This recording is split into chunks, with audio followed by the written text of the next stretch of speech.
Welcome student, आज हम पढ़ेंगे सिविल डिसओबीडिएंट मूवमेंट एंड दांडी मार्च के बारे में। पार्ट सेकेंड में हमने पढ़ा था कि नॉन कॉपरेशन मूवमेंट चल रहा था, बट उसके एंड में फरवरी 1922 के अंदर चोरा चोरी इंसिडेंट की वजह से Mahatma Gandhi non cooperation movement को वापस ले लेते हैं। Now the question is why Mahatma Gandhi called off the non cooperation movement. The answer is he felt the movement was turning violent in many places and satyagrahis needed to be properly trained before they would be ready for mass struggle.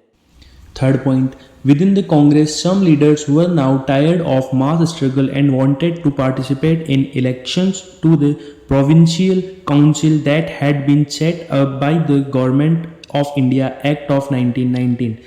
They felt that it was important to oppose British policies within the council.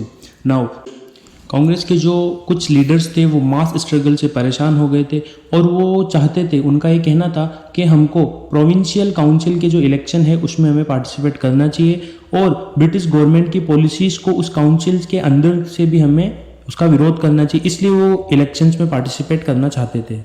Fourth point, कुछ leaders जो नाराज थे उनमें से मुख्य रूप से थे Chittaranjan Das and Motilal Nehru. They form the Swaraj party, वो अपनी एक अलग पार्टी बना लेते हैं, कांग्रेस से अलग होगी। कब बनाते हैं? 1 जनवरी 1923 को। कहाँ बनाते हैं? इलाहाबाद के अंदर। अब वो आर्ग्यू करते हैं कि कांग्रेस को काउंसिल इलेक्शन में पार्टिसिपेट करना चाहिए, इसी बेसिस पे वो अपनी अलग पार्टी बनाते हैं। बट कुछ young leaders like Jawaharlal Nehru, जो कि मोतीलाल नेहरू के बेटे थे, और सुभाष चंद्र बोस, वो और ज़्यादा मास एजिटेशन करना चाहते थे और फुल इंडिपेंडेंस के लिए लड़ना चाहते थे। Now fifth point, Indian politics में कुछ चेंजेस आते हैं, उसका रीज़न था, फर्स्ट पॉइंट था वर्ल्ड वाइड इकोनॉमिक डिप्रेशन। पूरे वर्ल्ड में इकोनॉमिक डिप्रेशन चलता है, उसका इफेक्ट इंडिया पे भी पड़ता है। Second point, agricultural price began to fall from 1926 and collapsed after 1930। Agricultural जो किसानों को जो प्राइस मिलती थी वो गिरना स्टार्ट होती है 1926 में और 1930 आते आते वो कोलैप्स हो जाती है। Third point, as the demand for agricultural goods fell and export declined, peasants found it difficult to sell their harvest and pay their revenue. By 1930, the countryside was in turmoil. Turmoil का मतलब होता है उथल पुथल। पूरी country में उथल पुथल मच जाती है। किस वजह से? क्योंकि एग्रीकल्चरल प्राइस गिर जाती है और जो किसान होते हैं वो अपना रेवेन्यू देने से मना कर देते क्योंकि उनके कोई फ़ायदा ही नहीं होता। तो इस वजह से लेट 1920s में कंट्री साइड में पॉलिटिकल चेंजेस बहुत ज़्यादा होते हैं। Now we will read about Simon Commission. Britain में नई गवर्नमेंट आती है, नई गवर्नमेंट एक नई कमीशन बनाती है जिसको लीड करता है Simon Commission. Simon Commission India क्यों आता है? To look into the functions of the constitutional system in India and suggest changes. मतलब इंडिया के कॉन्स्टिट्यूशन में चेंजेस लाने के लिए साइमन कमीशन बनाया जाता है। बट साइमन कमीशन के साथ प्रॉब्लम क्या होती है कि साइमन कमीशन में जो भी मेंबर होते हैं वो सब ब्रिटिशर्स होते हैं, वो कोई भी इंडियन नहीं होते। इस चीज़ का इंडियन लोग विरोध करते हैं। अब साइमन कमीशन जब इंडिया आता है 1928 में, उसको इस तरह के नारे लगाकर उसको मॉक किया जाता है कि go Simon, go back Simon, go back Simon, इस तरह के नारे लगाए जाते हैं। अब इसमें कांग्रेस और मुस्लिम लीग दोनों मिलकर पार्टिसिपेट करती है और साइमन कमीशन का विरोध करती है। अब साइमन कमीशन का विरोध करते टाइम हमारे स्वतंत्रता सेनानी, इंडिपेंडेंट रिवोल्यूशनरी लाला लाजपत राय जी की मृत्यु हो जाती है। First point, in an effort to win them over, the Viceroy Lord Irwin announced in October 1929 a walk offer of dominion status of India, an unspecified future and a round table conference to discuss a future constitution. अब Lord Irwin क्या करता है? Lord Irwin अक्टूबर 1929 के अंदर एक offer देता है India को डोमिनियन स्टेटस का। डोमिनियन स्टेटस क्या होता है? Half independence. मतलब जो कंट्री के इंटरनल मैटर होते हैं वो आपकी कंट्री के लोग संभालेंगे और कंट्री के एक्सटर्नल मैटर है वो हम देखेंगे। तो इंडिया को ऑफर दिया गया। इंडिया के कुछ लीडर जैसे कि मोतीलाल नेहरू, CR दास, इन सबको ऑफर्स एक्सेप्ट था, बट बाकी जो यंग लीडर थे जवाहरलाल नेहरू, सुभाष चंद्र बोस, इन सबको ऑफर एक्सेप्टेड नहीं था। मतलब इंडिया ही दो हिस्सों में बटा हुआ था इस ऑफर को लेकर। तो इस चीज को डिस्कस करने के लिए ब्रिटिशर्स ने, जो नई गवर्नमेंट वहां बनी थी, उन्होंने राउंड टेबल कॉन्फ्रेंस बुलाई।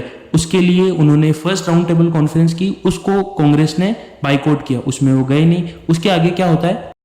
सेकेंड पॉइंट में ये कहा गया है कि young leader like Jawaharlal Nehru and Subhash Chandra Bose, इनका पार्टी के अंदर इन्फ्लुएंस बढ़ने लगा और जो लिबरल एंड मॉडरेटर्स थे जिनका इन्फ्लुएंस पार्टी में कम होने लगा। और दिसंबर 1920 1989 के अंदर जवाहरलाल नेहरू ने कांग्रेस की प्रेसिडेंसी की। एंड थर्ड पॉइंट में कहा गया है कि Jawaharlal Nehru in the Lahore Congress formalise the demand of पूर्ण स्वराज। पूर्ण स्वराज मतलब फुल इंडिपेंडेंस फॉर इंडिया। उन्होंने डिसाइड किया कि इंडिया लड़ेगा तो फुल इंडिपेंडेंस के लिए लड़ेगा। और उसके साथ एक दूसरी चीज भी उन्होंने डिसाइड की कि 26 जनवरी 1930 को इंडिया सेलिब्रेट करेगा उसका first independence day. Now we will read about the Dandi march. ये स्टार्ट होता है 12 मार्च को एंड ये खत्म होता है 6 अप्रैल 1930 को। First point, Mahatma Gandhi found in salt a powerful symbol that could unite the nation.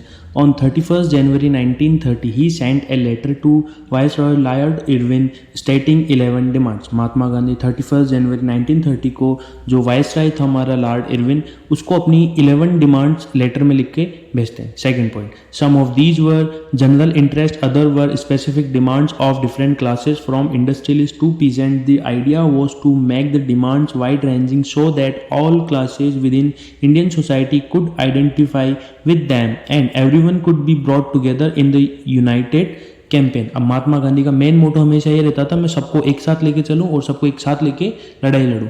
अब महात्मा गांधी ने जो 11 डिमांड्स लिखी थी वो अलग अलग सोसाइटी से थी। वो उन सब सोसाइटी को साथ में लेके चलना चाहते थे और उन सब की डिमांड्स को उन्होंने 11 थर्ड पॉइंट, अब उन सब डिमांड्स में से एक मेन डिमांड महात्मा गांधी की सॉल्ट टैक्स के अगेंस्ट में थी। अब महात्मा गांधी को ये पता था कि जो सॉल्ट है वो अमीर इंसान भी खाता है और गरीब इंसान भी था। तो इस मुद्दे को उठाने के पीछे महात्मा गांधी का मेन मोटो, मेन लक्ष्य ये था कि मैं अमीर और गरीब और समाज के हर तबके को मैं साथ में लेके चल सकूं और सबको साथ मिलाकर मैं एक लड़ाई लड़ूं ब्रिटिश रूल के अगेंस्ट।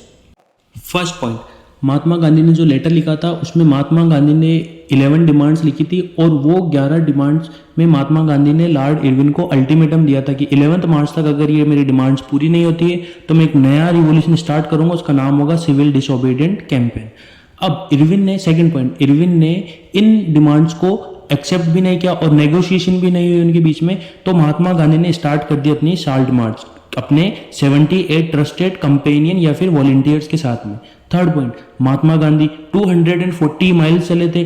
अब ये जो उनकी यात्रा थी, ये जो उनकी मार्च थी, ये स्टार्ट होती है अपने गांधी आश्रम से जो कि साबरमती में है। अब ये खत्म हुई कहाँ जाकर? Coastal town of Dandi in Gujarat.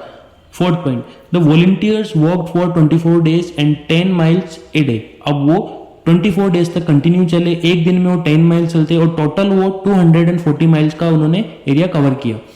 1000 came to hear Mahatma Gandhi whether he stopped and he told them what he meant by Swaraj and urged them to peacefully defy the British rule।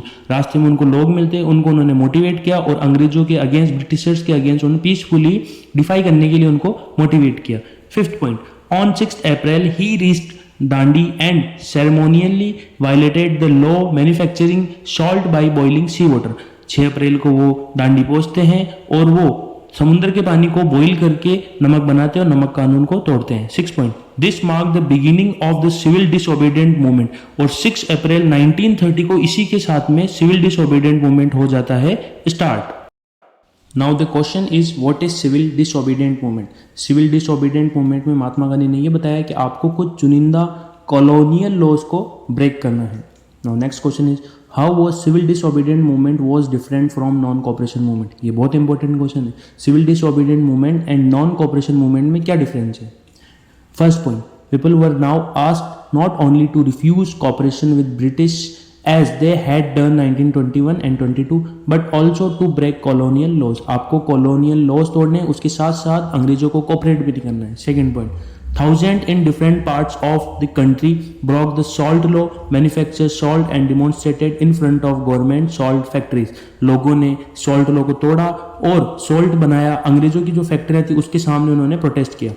Third point, foreign clothes was boycotted and liquid shops were picketed. Foreign clothes को boycott किया, liquid shop को भी picket किया, मतलब वहां पे जाके लोगों को एंटर होने से मना कर दिया गया, जैसा कि हमने नॉन कॉपरेशन मूवमेंट में किया था। Fourth point, peasants refuse to pay revenue and chowkidari taxes, villages officials resign. लोगों ने रिजाइन कर दिया, रेवेन्यू देने से मना कर दिया, चौकीदारी टैक्स देने से मना कर दिया। Last point, in many places forest people violated forest law going into reserved forest to collect fuel wood and grace cattle, लोगों ने अपने जानवरों को जंगलों में चराया, उन जंगलों में जो रिजर्व थे, जिनमें अंग्रेज मना करते थे, उनके अंदर उन्होंने फ्यूल वुड कलेक्ट किया और अपने जानवरों को चराया।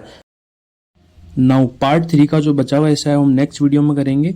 उससे पहले आप क्वेश्चन का आंसर कमेंट में दीजिए कि स्वराज पार्टी का एस्टेब्लिशमेंट कब हुआ था और किसने किया था। Thank you.